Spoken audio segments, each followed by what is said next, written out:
Although it was the default option many years back, only some mid-range and the flagship wireless routers come with removable antennas now. It's obviously a cost-cutting endeavor, but I admit I wasn't that upset about this new trend since not many people actually bothered upgrading the antennas.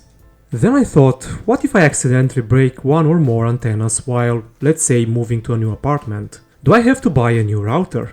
Not really, because you can replace the antennas even if the manufacturer didn't make the process that easy. This guide was also created after a user did specifically ask about it, so I will use the TP-Link AX73 as an example, but it should work on any other brand as well. Obviously, the first step is to open up the case of the wireless router, and this can vary wildly between not only brands but devices as well. This channel does have lots of teardowns, so you can use them as a guide, but in general, look for screws under the silicone feet, and sometimes one or two can also be hidden under labels. You can also find a void warranty sticker, but at this point a broken antenna most likely will void it already.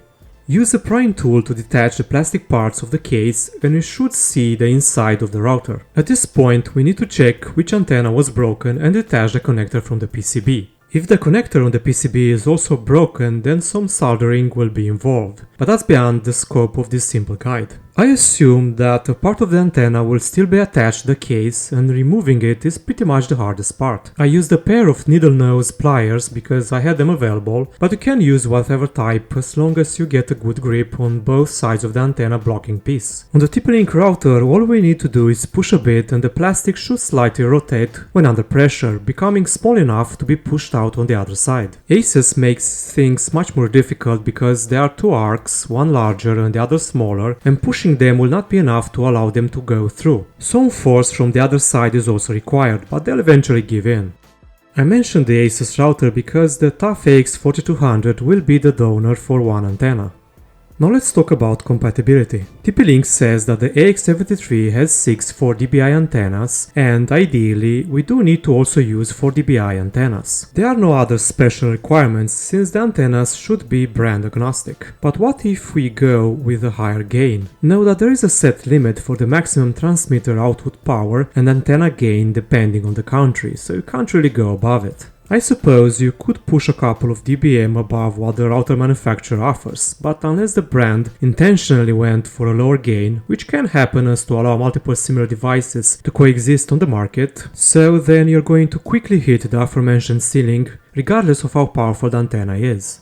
What if the new antenna is less powerful? Then you will get less Wi-Fi coverage. That being said, I did get one antenna from the TUF-AX4200 and yes, it is a 3 dBi antenna, but this is a proof of concept guide, I'm not going to leave it there. The point is to show whether there are any hardware incompatibilities between two different brands.